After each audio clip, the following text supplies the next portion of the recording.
My brother and I lost our parents when we were kids, so we knew poverty like the back of our hands. Growing up, our shared dream was simple. We were each going to find and marry a rich girl. It didn't exactly work out that way. He ended up with a girl who worked a stall at a street fair at night, and I fell for an edgy punk girl who did nothing but spend my money. We kept the truth from each other. Ryan told me his girlfriend was the richest heiress in New York.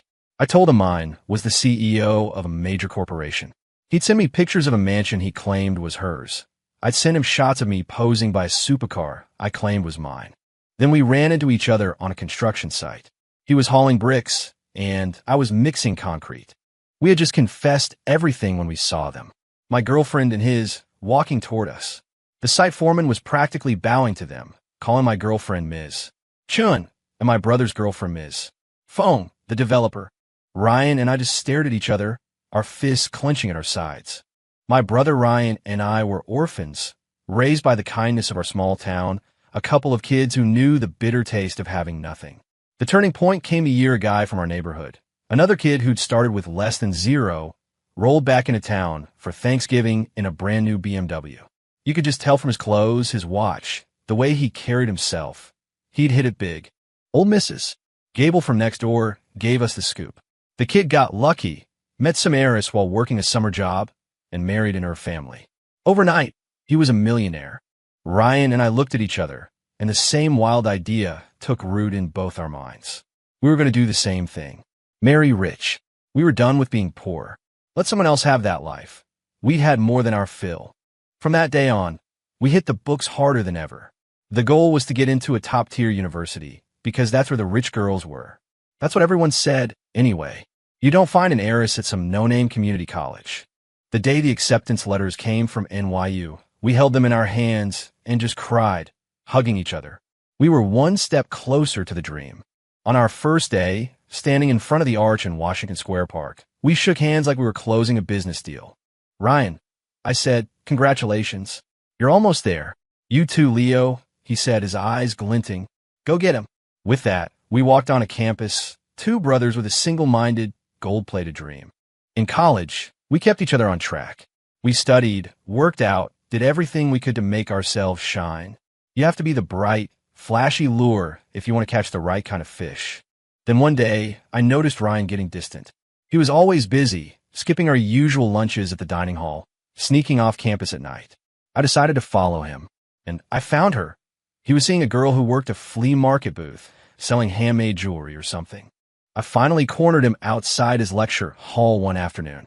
He was holding 2 lunch trays. One of those for me? I asked, slinging an arm over his shoulder. He gave me a tight, awkward smile. A no. Then who? What have you been so busy with? I feel like I never see you anymore. My rapid-fire questions made him flustered. Look, I'm failing class, okay? I have to retake the final. This is for my TA. I gotta stay on her good side, you know? Male TA, female TA. I pressed. If it's a guy, fine. But if it's a girl, you need to be careful, man. Don't get tangled up in something you can't get out of. He clapped me on the shoulder. Relax, Leo. I'm not an idiot. I remember the plan. Heiress or nothing. He turned and bolted. Hey, I'm heading to lunch too. Wait up. I followed him into the dining hall and watched him pile one of the trays with salads and fruit and other stuff girls like. He even grabbed a fancy bottled iced tea. Something was definitely up.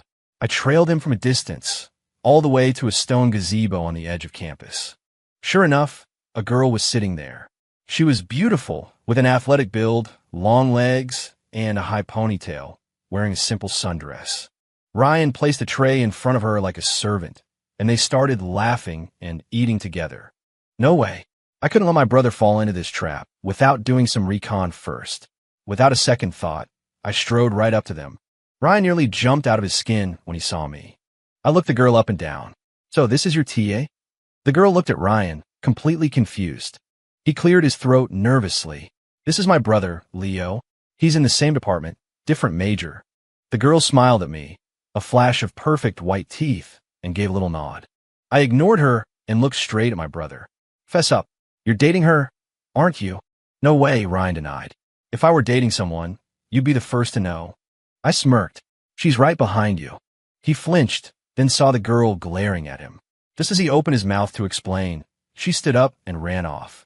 Nice work, Leo, he snapped. What the hell was that about? I'm looking out for you. I shot back. Don't forget the agreement. Just as I turned, I saw a girl with ripped jeans and bright pink hair waving and running toward me. Well, Ryan said, raising an eyebrow. Speak of the devil. Looks like your love life is on a roll. I took off before she could reach us. She chased me down, finally catching me around a corner and grabbing my ears with both hands, panting, "Why do you always run when you see me?" I didn't want to run, I explained. My brother was there. So what if your brother was there? Is he not allowed to know you have a girlfriend? She demanded. Which department is he in? We should all go out this weekend, maybe hit up Coney Island. No, we can't, Elite. He thinks I should focus on my studies. Let's just keep this between us for now. Chloe, ever agreeable, just nodded. Okay, I want a strawberry milkshake. Buy me one. Now. I checked my watch. Babe, we have class soon. Maybe later, huh? I finally managed to get her to her lecture hall. That night, I followed Ryan again. I still couldn't shake the feeling that he was making a huge mistake. The girl was pretty sure, but our plan was rich and beautiful, not beautiful or broke. I couldn't just stand by and watch my brother jump into a dumpster fire. He left campus and headed straight for the Union Square holiday market. What was he doing there? Bargain hunting? Jess, I'm here. Ryan walked up to a girl busy arranging little crafts on a table. She gave him a sweet smile before turning back to a customer. I recognized her back. It was the so-called TA. She was so broke she had to work a night market. No. I had to stop this romantic tragedy before it went any further. Just as I was about to call out to him, I saw the girl, Jessica, finish with her customer and hand Ryan her half-finished bottle of iced tea. He took a long, happy swig, then handed it back. She took a sip from the same straw without even wiping it. You don't need a detective to figure that one out. They were deep in it. I stepped out of the shadows. Are you dating the street vendor? I demanded. Ryan froze, his face a mask of discomfort. You followed me? I asked you a question. Are you dating her? I looked her over. She'd swapped the sundress for black cargo pants and a work jacket. The innocent student vibe was gone, replaced by the hard edge of someone just trying to make rent. I could see why my brother was hooked, but it didn't change the facts. Yes, he finally said, pulling me aside. His voice was soft. Leo, I don't think I can keep that promise. That was just kid stuff. We can't take it seriously. What? How can you just give up? I was stunned. We've worked our asses off for years, all for this one goal. We were finally going to make it. You can't throw it all away now. I just want what's best for you, man. I was practically pleading with him, trying to snap him out of it. It's true what they say. Love makes you an idiot. I had to be the one to steer him straight. Who said the dream is dead, he argued. Our goal was to have a good life, right? Well, look at us. We're at NYU. How many kids would kill to be here? We can make our own dreams come true. We don't need to marry into money. A fortune you don't earn yourself is just smoke. He wasn't entirely wrong. Building your own life is more solid than living in someone else's. But still, seeing my silence, Ryan pulled Jessica in front of me. Say hi to your sister-in-law. Before I could even react, Chloe popped up out of nowhere, linking her arm through mine. Hey, isn't this your brother? She asked. Ryan took one look at Chloe's ripped band t-shirt and combat boots and barely managed to stifle a laugh. I'm Chloe Chun, she said, confidently extending a hand to Ryan. What are you doing? I hissed, pulling her away. I haven't told him about you yet. So, tell him now. My face was burning. I just finished lecturing my brother, and now my own unsuitable girlfriend shows up. It was humiliating. Oh, I get it, Chloe said, her eyes narrowing as if she could read my mind. You think I'm not good enough for you, is that it? Her eyes started to well up with tears, and people walking by started to stare like I was some kind of monster. Okay, fine, don't cry. I'll tell him right now. All right, really? The tears vanished, replaced by a childlike grin. Seriously, what was wrong with me? Why did I have to fall for a girl like this? Chloe had told me her story. Her parents had been wealthy, but a nasty divorce wiped them out. They both remarried, and neither wanted her, so she ended up living with her grandmother in some forgotten town upstate. They'd struggled. Maybe it was our similar pasts, that shared experience of hardship, that turned my pity for her into affection. I'd even promised to give her a happy life. What are you spacing out for? Chloe nudged me. I realized Ryan was standing right in front of us. Bro, Chloe said, instantly familiar, and grabbed Ryan's arm. Ryan glanced at Jessica, then gently pulled his arm away. Don't want Jess to get the wrong idea. Such a romantic, I scoffed. You're really willing to struggle with her for the rest of your life? Who said anything about the rest of our lives? Ryan said, puffing out his chest. This is just for now. As we were talking, Chloe tapped my shoulder. Babe, can I have $10? I want to get a boba tea. Unbelievable.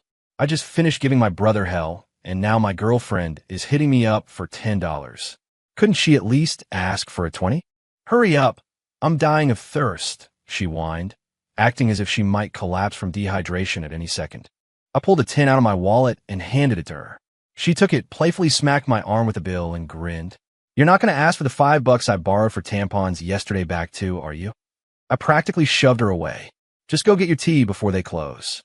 The second she was gone, Ryan punched me in the shoulder. What the hell kind of girlfriend is that? So you couldn't find an heiress, fine. But you end up with some broke punk girl who doesn't even have $10 to her name, and you have the nerve to lecture me. He glanced over at Jessica, who was diligently working her stall. At least Jessica works for her own money. What does your girl do? He laid into me, and I had nothing to say back. He was right. The plan was to marry rich. Instead, I found a girl who was the polar opposite, and I was completely crazy about her. Fate, I guess. I was doomed to be poor forever. On the walk back to the dorms, Chloe was like a little kid, sipping her boba and chattering away, completely oblivious to the cloud of gloom hanging over me. Hey, what's wrong? She asked, offering me a sip. Her eyes were so clear, so innocent, untouched by the materialism that consumed me. What does a person end up like that? Like a flower grown in a greenhouse, totally unaware of how harsh the world is. I didn't answer, just walked back to my room. That night, I couldn't sleep. I kept seeing the look in Ryan's eyes. It was a complicated mix of frustration, disappointment, and something else I couldn't place. My phone buzzed. A text from Ryan. Get ready for a surprise, little brother. Hope you're sitting down. Yeah, right? A surprise, not a heart attack. Jessica isn't really a street vendor. She's the richest heiress in New York. What? I literally couldn't process it. An heiress? My brother actually did it. I was about to jump out of bed when I overheard my roommate talking. You guys hear about that girl, Jessica Foam? I heard she sets up a stall in the market every night. Yeah, another guy chimed in. I heard she's drowning in debt. Some loan sharks even cornered her outside the main gate last week. It looked pretty scary. So, my brother hadn't landed a rich girl. He'd landed a girl with rich parents' debt. A debt heiress. I texted him back. Don't let her fool you. I heard she owes money all over town. You should dump her now before she drags you down with her. It took him a long time to reply. Not talking to you anymore. You wouldn't believe me anyway. I couldn't sleep after that. I was just scrolling aimlessly through my phone when I saw Chloe's new Instagram post. The caption read, Small world. My bestie's boyfriend is my boyfriend's brother. The picture was a selfie of her and Jessica Foam, arms around each other, looking inseparable. Well, damn. They were best friends. Talk about keeping a secret. I immediately called Chloe. Why didn't you tell me you and Jessica were best friends? My tone was hostile, and she got defensive right away. You never asked. Fair enough. How could I ask about something I didn't even know existed? Come downstairs. Now, I texted, pulling on a hoodie and heading out. The second she saw me, she was on the offensive. Why are you so obsessed with Jessica? Because she's dating my brother, I said automatically. It wasn't about Jessica, it was about Ryan. If he got his heart broken by some con artist, with how sensitive he is, who knows what he might do? I'd be truly alone then. I have another question, and I need you to tell me the truth, I said, looking her straight in the eye. My brother says Jessica is the richest heiress in New York. Is that true? Chloe burst out laughing. If she's the richest heiress in New York, then I'm the CEO of a Fortune 500 company. Then why would Ryan say that? I muttered, frowning. She punched my arm playfully. He's just trying to save face, you idiot. He doesn't want you to worry about him. I thought about it. That made sense. But still, it was a pretty wild lie. Next time your brother says Jessica is an heiress, Chloe said with a yawn, you just tell him I'm a CEO. Okay, I'm heading back. I have an 8 a.m. class. Watching her walk away, I laughed at myself. Like I could ever get that lucky. I'd be thrilled if Chloe could just learn to support herself like Jessica did. Just when I thought Ryan was lying to save face, he sent me another picture. It was taken inside a breathtakingly modern mansion, the kind of place I'd only ever seen in magazines. See? I wasn't lying. Jessica really is an heiress. This is her house. He sent another text, afraid I wouldn't believe him. At that moment, I was walking with Chloe across the main quad. I showed her the picture. She covered her mouth to hide a smile. Your brother is hilarious. Okay, you have to play along. Tell him you landed a CEO. I hesitated, but she snatched my phone and started typing in my name. Hey bro, looks like we can both kick back and relax from now on. My girlfriend is actually a CEO. She hit send without a moment's hesitation. I stared at her. You think he's gonna buy that? Making him buy it is the easy part, she said, grabbing my hand and pulling me off campus. We walked straight into a luxury car dealership. She pointed at the gleaming cars. Pick one, whichever one you like. She said it so casually, like she could actually afford any of them. I decided to call her bluff. I pointed to a sleek black Rolls Royce. I like that one. Done, she said. She dragged me over to the car, told the salesman to take our picture, and then, without asking, took my phone and sent the photo to Ryan. The caption read, Bro, my girlfriend owns this dealership. This is my new ride. I saw the message and my stomach dropped. This was way too much. I tried to unsend it, but it was too late. Ryan had already seen it. My phone rang instantly. Leo, don't let her fool you, he said, his voice urgent. That girl doesn't even have $5 to her name. How could she be a CEO? He had a point. The lie was way too obvious. Chloe grabbed the phone out of my hand. Listen up, brother-in-law, she yelled into the phone. As long as you're brave enough to claim your girlfriend is an heiress, I'm brave enough to claim I'm a CEO. That pretty much gave the game away. She was just trying to one-up him. Ryan hung up, then sent another text. I'm serious. I'm at her mansion with Jessica right now. I showed Chloe the message. She just shook her head. Your brother has completely lost it. But what if he's telling the truth? I asked. She nodded slowly. I guess it's possible. I was getting dizzy. What do you mean, possible? You're her best friend. You don't know her family situation? I do know, she said. And I told you it's fake.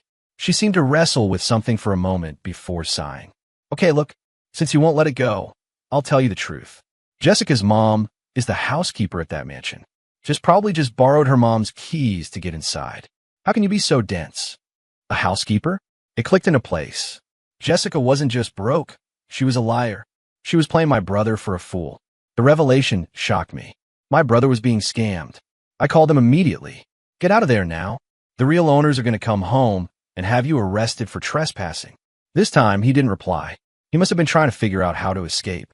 When I tried calling him again, his phone went straight to voicemail. Did he actually get caught? Was he arrested? I started to panic. Chloe was struggling with a problem set. Can you help me with this? I can't figure it out. I had my own problem to solve. My brother. I looked at my watch. 8 p.m. Prime time at the night market. Chloe, I gotta go. Something came up. I sprinted out of the library before she could say anything. I had to go save my brother. While I was waiting for a cab, a luxury sedan screeched to a halt in front of me. The window rolled down. It was Chloe. Get in, she said. I stared at her, bewildered. This car is. I borrowed it from Chad. Come on, I'll take you. I knew Chloe was friends with Chad, my ridiculously rich roommate. It made sense. I jumped in without another thought. She drove like a pro, weaving through traffic, and we got to the market in no time. But Jessica's stall was empty. She and Ryan were gone. It was over. My legs gave out, and I sank to the curb. They arrested him. I know it. Don't panic, Chloe said, trying to comfort me. I'll call Jessica. My eyes were glued to her phone, hoping for a miracle. But Jessica's phone was off, too. Chloe threw her hands up. Well, looks like they're both in jail. It was after 9 p.m. There was nothing we could do until morning. Back at the dorm, I saw Chad brushing his teeth. Hey, man. Thanks, I said gratefully. He turned, a confused look on his face. Thanks for what? The car, I said, clapping him on the shoulder. Don't tell me you forgot already. What car? What are you talking about? He looked genuinely clueless. You didn't lend Chloe your car tonight? Now I was confused. Chad was notoriously forgetful, but forgetting he'd lent out his car seemed like a stretch. Just then his phone buzzed. He glanced at it, and his expression changed. Oh, the car, right? No problem, man, I've got plenty. Anytime you need one, just let me know. Geez, this guy was going to have serious memory problems when he got older. You should probably get that checked out, man, I told him. He just nodded. Yeah, good idea. As I was about to fall asleep, my phone lit up with a picture from Chloe. It was Ryan and Jessica at an airport, an international airport. Did my brother commit a federal crime? I muttered. They extradited him. Now I was really screwed.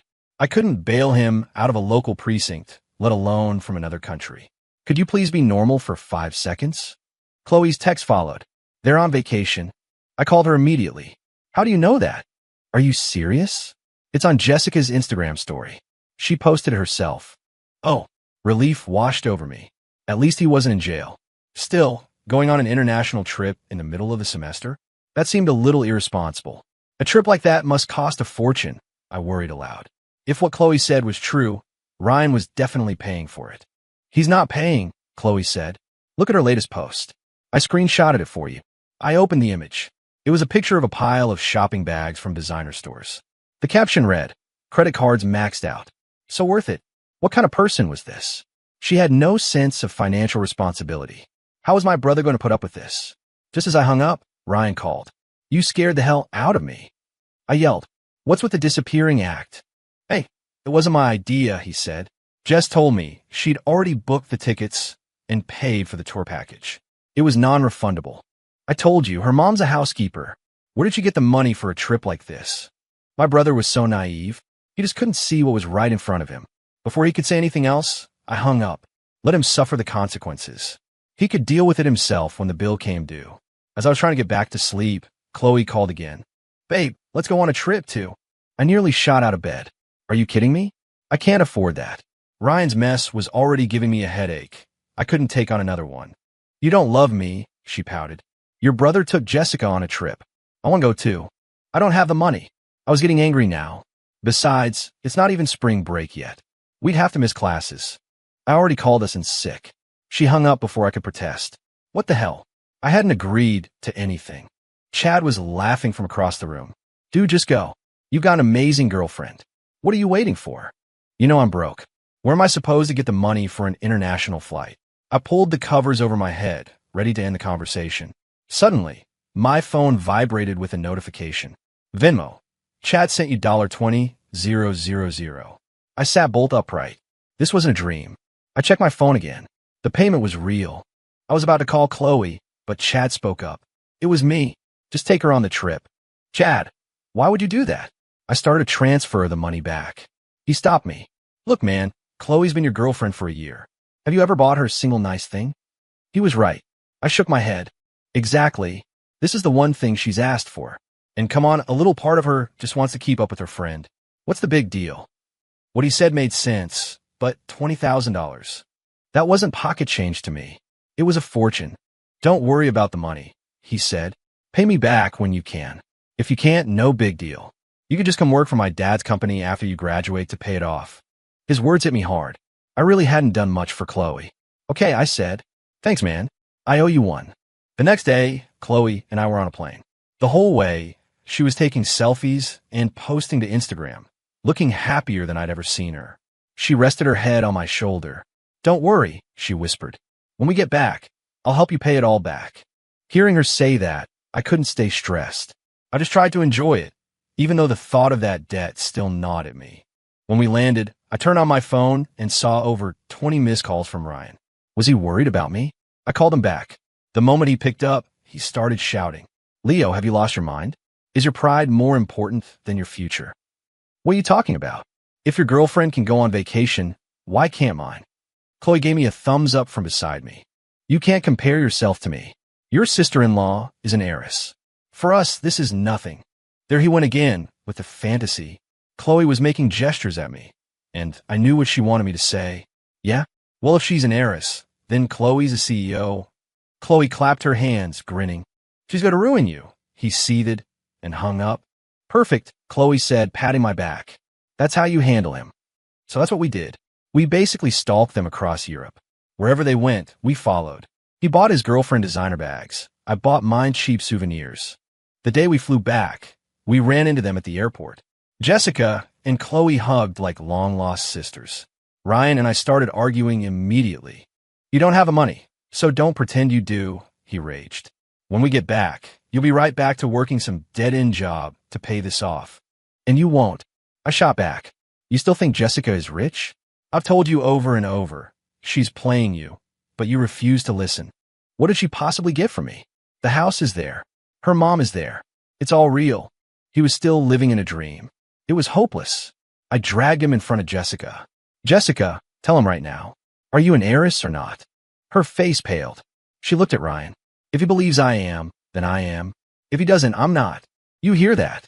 I yelled, hoping the words would finally sink in. It's up to you, not her. Ryan wasn't about to be outdone. He grabbed Chloe. Are you a CEO? Why are you trying to ruin my brother? Chloe looked at me. Her expression panicked. If he believes I am, I am. If he doesn't, I'm not. Ryan laughed bitterly. And you're telling me I'm the one being fooled? It was clear that without concrete proof, my brother would never see the truth. I asked Chloe for help. I just needed to prove to him, once and for all, that he was walking into a trap.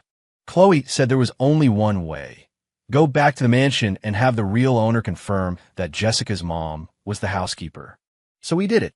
Chloe and I drove Chad's car to the mansion.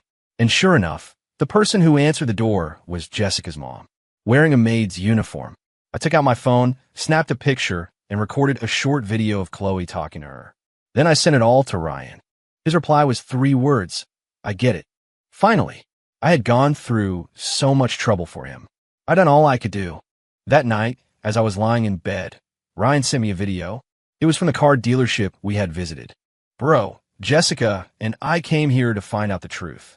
The salesman confirmed that your little punk girlfriend is definitely not a CEO. Huh, of course I knew she wasn't.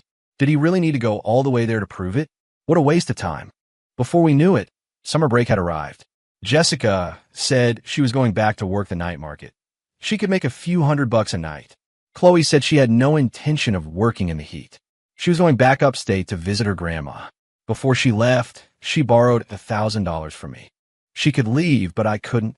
I had to earn back the money for our trip. No matter how casual Chad was about it, a debt was a debt. I told Ryan I was going to take a job mixing concrete on a construction site. I asked him what his plans were. He said he was going to haul bricks at the same site. He had to help Jessica pay off her credit cards. Served him right, I thought. Now I was in debt, right along with him. So, the two of us started working on the site. Under the scorching sun, we worked until we were drenched in sweat, but neither of us complained. During our lunch break, he looked at me, sweat dripping from his chin onto his sandwich, and managed a weak smile. I'm done fighting it, Leo. It is what it is. My own sandwich was covered in a fine layer of dust. I took a bite and smiled back. The only rich girls are in our dreams. In reality, it's all just bricks and concrete. We both burst out laughing. A hard life wasn't always an unhappy one. As we were enjoying the moment, we saw the project manager walking toward us with a group of people in suits. He told us yesterday that the developers were coming for a site inspection and to look busy. The manager was speaking deferentially to a woman in a powder blue pantsuit. Ms. Phone, he said, his voice full of respect. Then he turned to a woman in a sharp black suit.